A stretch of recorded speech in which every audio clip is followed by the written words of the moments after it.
Exactly 9:30. Star FM sounding good all the time. Happy to be joined by the BMC. Happy to be joined by the BMC Bishop Moosah Kamisola. Good morning, Bish. Good morning, Terry. How are you doing? I am good. How are you doing? I'm not just fine. Where is your twin? I can't hear you. I think Bishop says he's not doing fine. Where is my twin? I can't wait to hear who my twin is. Who is my twin, Bish? Eric of Oh, she's taken a break. She'll be back next week. ndiye wandanoda kutaura nhasi but hey, Sure. zvandakada kumudza Eka? ndakumuchengetera. Aiwa. Tipaku today. Okay, so remember last week we started with the serpent seed. That was part 1, and Bishop was laying the foundation. And today we continue and hopefully get into the meat of our topic, serpent seed. This is the part 2. We will be live streaming on our Facebook page at Star FM Zimbabwe. And you can also talk to us in the studio on 0775 897 897. That's 0775 897 897. So this seed was introduced in Genesis chapter number 3 when God gave judgment to the serpent and said, I have put enmity between you and the woman and your seed versus her seed, and you shall bruise The head. the heel, and he shall the seed of a woman shall crush the head of a serpent. So we agreed last week that a woman does not have seed. You know, the only seed of a woman that we know is Jesus.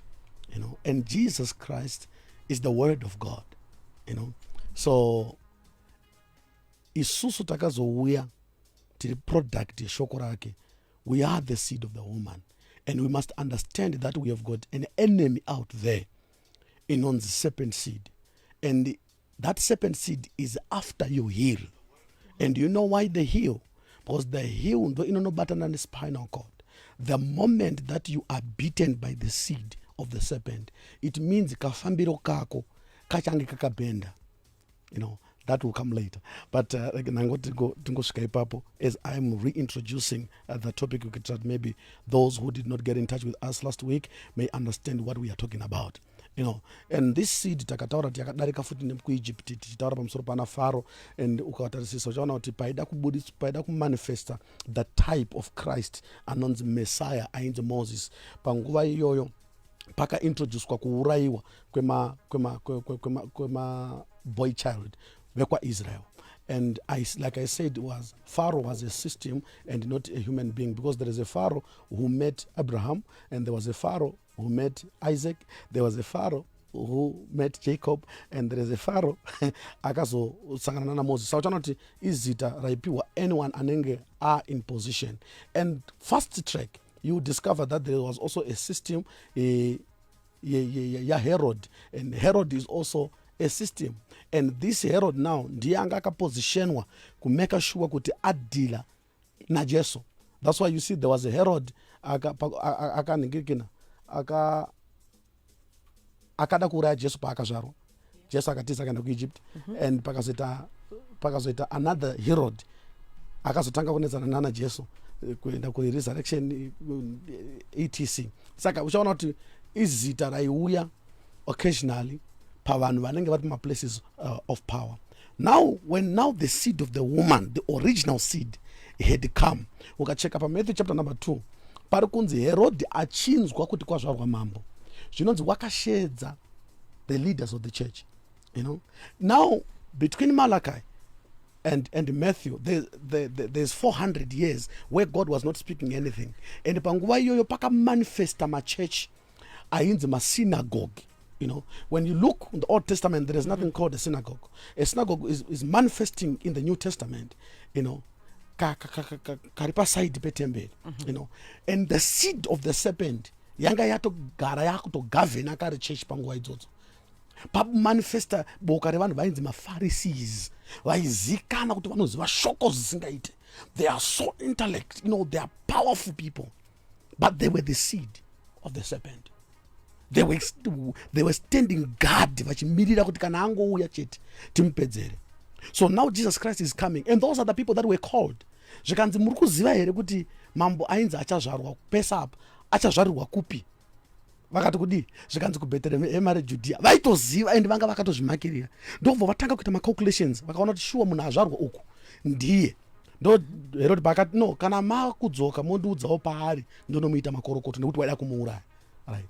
So Jesus Christ coming on earth, there was a group of people who were waiting for him to kill him before he even walked on the face of the earth. And what happened? God warned Joseph. God warned the wise guys. And and Herod, I want to deceive the wise guys. What did he do? He sent an army to kill every child under 2 years and below. That's the seed of the serpent. It's merciless. Yeah. You know. Izvezvi unonzwa kuti parakaurayiwa munhu akazoonekwa ari mutengere mvura, ninge akapondwa private parts asikuwanika, ninge zvakazodai zvakadai. Akaita izvozvo ari kupinda, munhu achipedza kuita izvozvo anofanira kupenga musoro wake kana ari right. Saka kureva kuti panyika panapa titori the seed of the serpent inoti yapedza kuuraya, tora nduru yemunhu kuisapo, kutora zvitaka kuisapo, kurongedza, kutora musoro kuisapo, kupedza kugeza maoko, kudya sadza, kurara zvokubatwa nehope. Izvo hazviitwe nemunhu ari normal. Zvinoitwa bedzi nevana venyoka. So Jesus said to escape from these guys, ndokubva aenda kuEgypt. After 5 years zvikanzi vaida kuuraya mwana waye vafa, chidzokerai. Achidzokera akanosangana futi nayo seed. Musi waakati ndaakunobhabhatidzwa musi iwoyo ndo seed payakaendawo kunobhabhatidzwa, kuri kubhabhatidza John.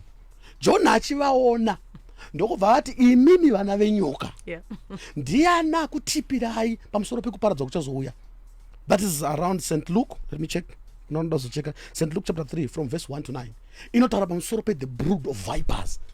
Vanhu vachirifeiwa na prophet John. Right?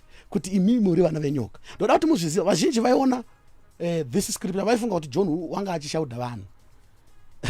No, paaitovaona anga asingaoni vanhu, waiona nyoka dzauya, hadzisi kuzobhabhatidzwa, dzatonyumwa kare kuti anofanira nga achiuya. Vachipedza kudaro Jesu achisvika, ndopaakabhabhatidzwa, izwi rikabva kudenga rikati, this is the son that I love. Right? Secondly, ukanocheka zvakare kuna Matthew chapter number 12, Jesu ari kunetsana nawo kuti waporoserei munhu musi weSabata. And indaifunga kuti Sabata ka ndere kuenda kuchechi, vanhu vachinonamata, minana ichiitika. This seed of the serpent yairambidza minana kuperforma on Sabbath day. Zvekuti vadaro Jesu ndokutaura futi akati imimi vana venyoka mungagotaura sei zvakanaka imimi makaipa. Haisi shouting. Paari kuvatarisa ari kuona musoro nechibamara. Irrevelation yaari kutaura kuti no, this is the seed of the serpent. Right.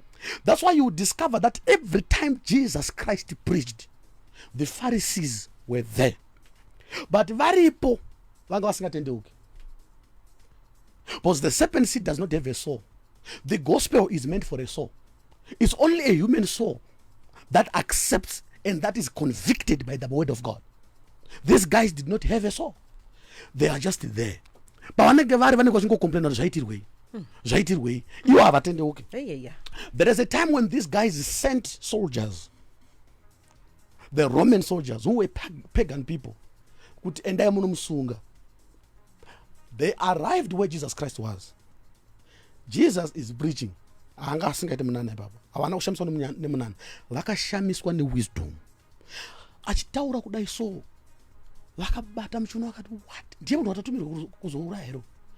Ndobva varamba vakatarisa kusvikira service yapera, havana kumusunga. They went back.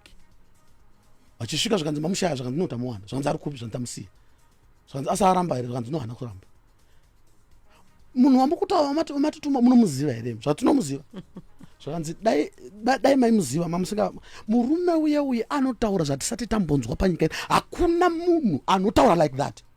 Which means these guys vanga vasinambobvira vakaverengeswa Torah before.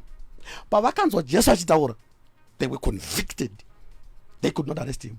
But vacho vainotera every day vanoswera vaine majazi echechi vainzwa kuti ngafe.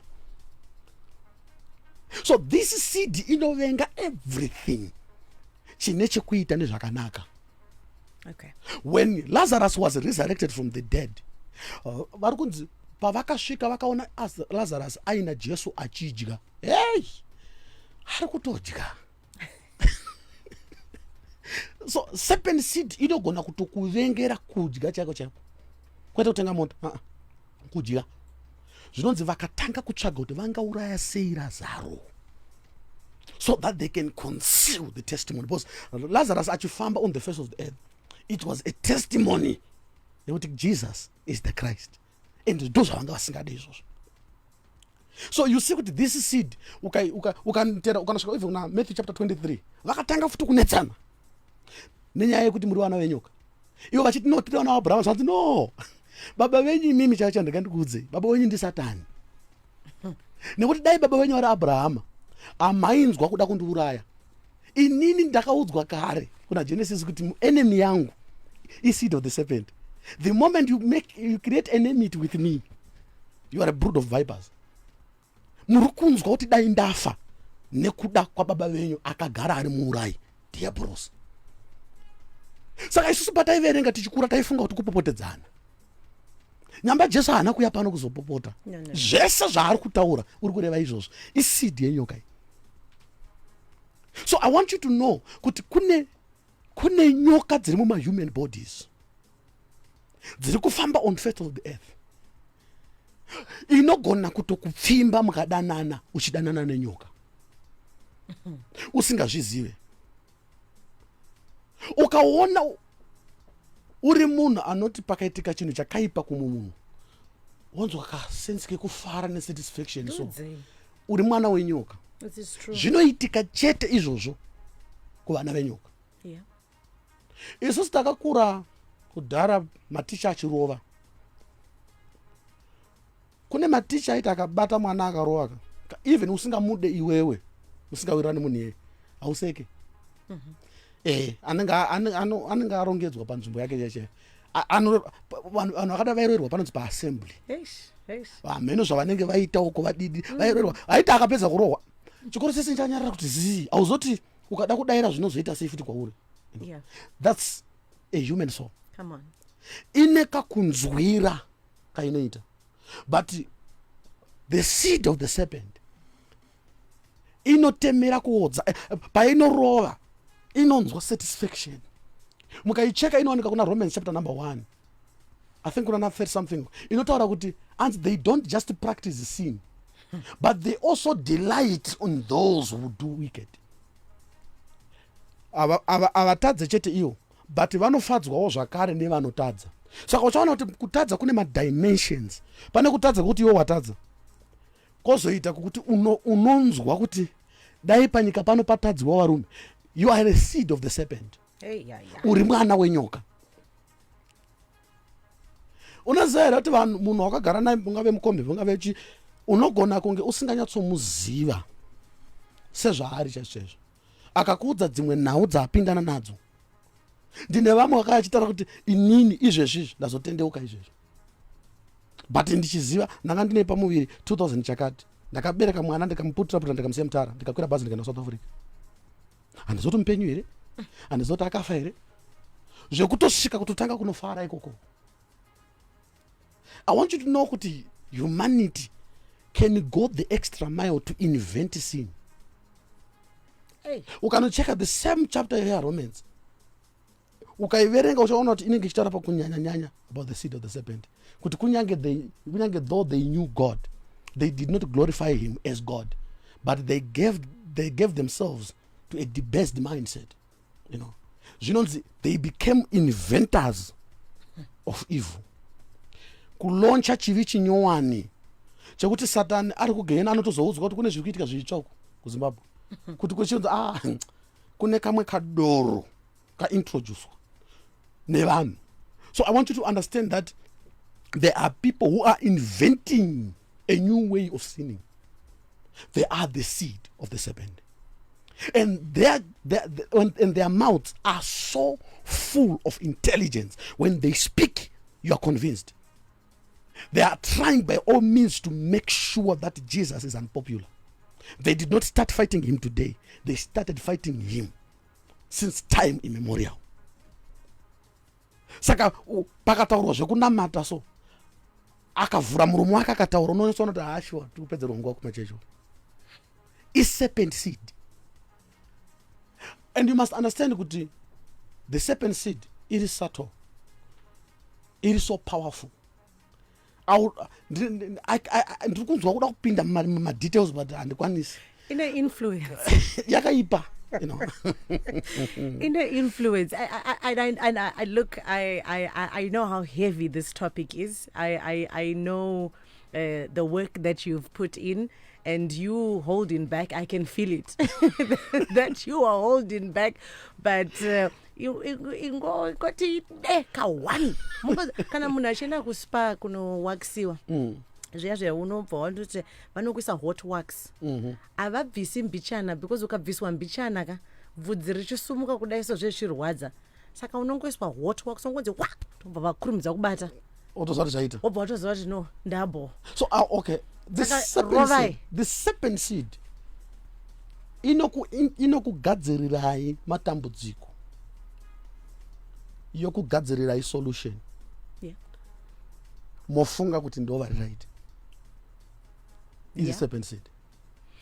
We are live streaming on our Facebook page at Star FM Zimbabwe. Do follow us, drop a comment, ask a question, and the BMC is in the studio to help us along. And to ask or to talk to us in the studio, you can do so on our special WhatsApp number 0775 897 897. That's 0775 897 897. This is the part 2 of the serpent seed.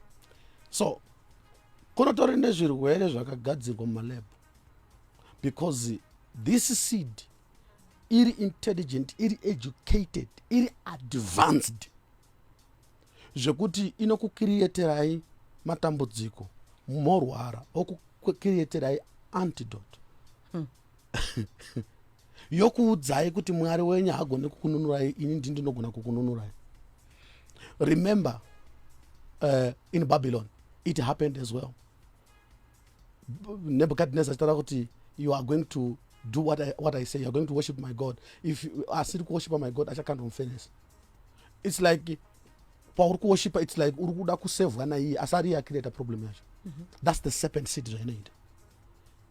Inouya yokupamba yokupa oppression, yakupa oppression. Wotanga kuinamata kuti ikurerutsira waire yakurerutsira oti makanaka chaizvo ari iye munhu wani. Okay, and this is how far true it is. Okay, gogo kamsolo ndozo vaitaura saka ina ndizvo zoti ndizvo here vari kuti kune nyoka inonzi rovambira. Okay, saka nyoka iyi inotogara mubako rine mbira, saka zvainoita ndezvekuti any other snake inoteera kuzodya mbira inourawa this snake. Mbira dzakatarisa. Then it's like the defender. It becomes the defender. Iyo haibate mbira ipapa. Okay. Dzinotokwira pairi dzichifara dzichidi, iyo iri docile. Padzinobuda kunotamba ndopa inoteera. Yokurovera koko pasina noona. Yorova mbiri nhatu. Idzi padzinotiza dzichidzokera kumwena dzinosvikira iyi yako futi iri docile. Iri iyo dzigofunga kuti tavhiringwa neimwe iri uko, saka yakanzi rova mbiri inogara nadzo iyo pagobuildwa trust. Iri seed of the serpent. Kuchechi kwatinopinda isusu makristu iriko in the name of pastors.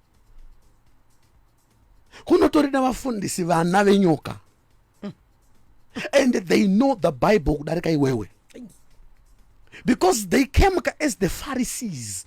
They knew scriptures. These guys, they knew. Come on. But they're the wrong spirit. Whatever they do, they make sure that you've built confidence in them. But also check in the long run. You have been sinking every day. Ayaya.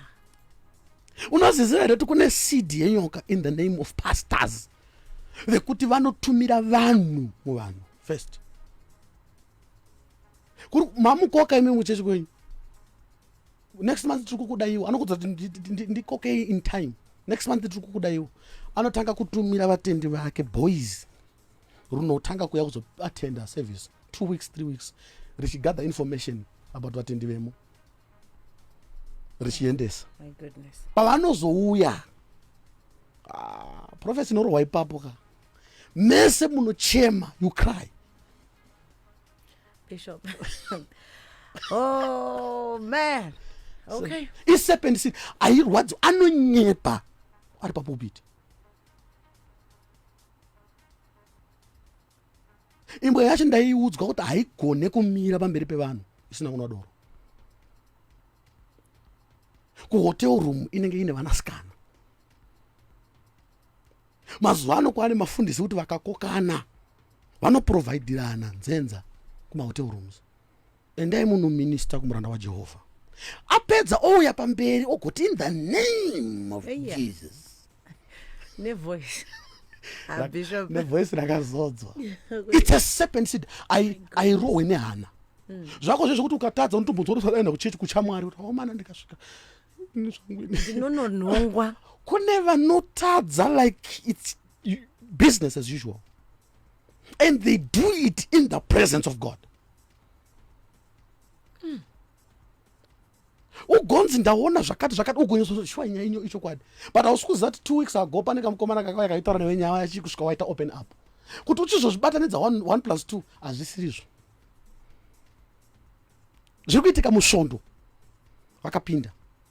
Saka paunozozvidiscover iwo hauchaziva kuti vari right ndevapi vari wrong ndevapi. What you're going to say is the church is a joke.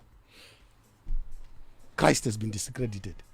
Like what they've been trying to do in the days of old. Chachinja chete is a way of doing things. Okay. But nyaya iripo chete ndiye make sure that the seed of the woman is suffered. All right, it's 8 minutes before 10 o'clock. We are in Soul Food. Soul Food comes through every Tuesday, 9:30 to 10 o'clock. And if you have been following us on Facebook, I'm sure you have seen that we are saying if you are interested in sponsoring this program, please get in touch with our marketing department. This stuff deserves a sponsor. It deserves a sponsor. It deserves someone who believes in this. Thank you so much, Bishop. And also to talk to us on our WhatsApp platform, 0775 897 897. Do share. Don't forget to click like. So I want you to understand that this seed is everywhere, you know, and it could make sure that lives are miserable. Lanu, latambudzika, anogona kutokurora, you know. It's okay. It's okay. It's okay. Andy.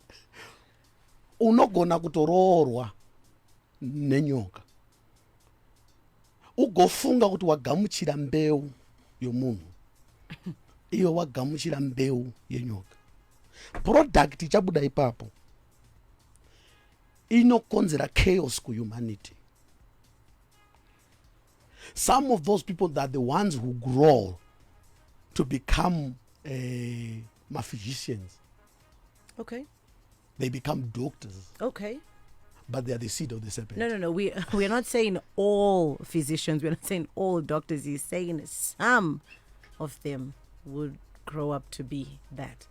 Do you know that there are situations whereby from mortuaries, people are buying water that would have been used to bath dead bodies, and they are used for rituals. Kuitira kuti murume aite semunhu akazengaira kana macustomers awande, because chitunha chinounganirwa, and they are doing that. Mubvunzo uri kuti anenge aitengesa ikoko anozoibuditsa kuti ari kutengesa mvura yevanhu vakafa mwana wani. Okay. Andoda kuedza kutaura zvinhu zviri simple. You understand? Yes. So there are things that are happening. There are other people in those fields who sleep with the dead bodies. Anonzwa feelings from some of people have read this, but you fail to understand. And the science also share watching condition kako ane condition but nyaya iripo ndeyekuti mwana wenyoka. Okay. They do things that are unthinkable, things that will blow your mind. Some of the things that I can't speak on air, but you are understanding where I'm trying to come. Their minds are seared. Okay, ndokuti chima nje. Avachanzwe avasina mahlira. Avasisina mahlira. Hey. Saka uchaona kuti those are the people then vanenge vakucontrola how things go. My goodness. Ndo vachacontrola mushonga uchapinda musystem yako. So you must understand, you must even pray. Kana hama yako enda kuchipatara timwana tisanganise nemadokta kwawo vana venyoka vasauye munzira yedu. Because these are everywhere. They are in churches, they are in the medical field, they are in the police force, they are in the army, they are in everywhere, they are in politics, they are everywhere. You can't. They're in media, right. They're in your marriage, they are Mbare, you find them there. My goodness, in your family they are there. Mumamenyu munogona kunge muine mwana imi muchete munozongotaura but amunasonzosati mukuti chi uyu mwana uyu ndo wanu uyu abereka chakuti ini handizvare zvinhu zvakadai so mwana uyu ndo wanu uyu. Nyamba, it's a genuine question. Many people right now, they sleep with people in their dream. When they wake up, they have got substance which is evident. Yeah. So my question is, what was happening? Azvishamise kune vanhu vari panyika ino. Azvishamise kuti unogona ngauri pano, but under the sea uine vana vakabuda mauri. This is deep. We did say they are the seed of the serpent. Pane zvakaitika. Do you know that semen evanhurume iri kutengeswa? When you go out there and misbehave, your semen is taken away. Harvested. Is harvested. It's like iwe uri kufunga kuti ndezvemafaro chete ndezve$5 yako yawabhadhara. No. It's a project that is bigger than what you think. Kune kwazviri kuendeswa, kune product ichanobuda. So this is more deep and spiritual. It is true. It's deeper than that. It is true. But you must understand that there is a breed that is on earth which is not like you. Kana kamuti handei unonzwawo zvekuparidzwa akasvika so anotoshamsika kuti kumukuiteiko pano kochiko iwo gofarira ugomutarisa unyasana kuti he's not here. Next week aumuoneko. Nature yake haiconvictwe neizvi. No. Haana a human soul. Unofana kuziziva kuti ibreed iri kubva somewhere else. Masikirwo akati magadzirirwo akaitwa. Alright, I've got a question. Yeah. Munhu kana asingazvare akaendeswa kun'anga anoita kunonzi kuuchikwa. Right. Obva azvara. Okay, mwana iyeye ndewani? Bosi tinofunga kuti vana vese ava iproducts Mwari ndiye anenge ati so anditi then iwe waona kuzvara then woenda ku another source isiri yaMwari kondogadzirwa konoinjuswa alright kuti uzvare. Which seed is that? That's food for thought. Coming through here, I know of a woman who sells exactly what Bishop is talking about in South Africa. Even souls. There is a market for souls. A black market for souls. And kuti uzive kuti so inozoita kuswa rei. Beloved, I wish above all that you prosper and be in good health. As your soul. As your soul prospers. Pane nyaya pa soul. I'm sure we are going to find time to get into that one as we progress with the serpent seed coming through on WhatsApp. I must read this one, and I know there are loads and loads and loads of WhatsApps that were coming through, but I could not take a minute to gaze at them and also share with you, Bishop, because we just really, really need to lay this foundation. Now I understand why BMC was avoiding this topic. It's so sensitive and revealing. That it is. It is. Thank you. It is 10 o'clock. Okay. Orange chipedza. Kane mwana wani. Get it for next week. Star FM sounding good all the time. If you missed or you caught the tail end of this, you can catch up with all the action on our Facebook page at Star FM Zimbabwe. Stand by for the news. This is Zim Paper's Radio Broadcasting News.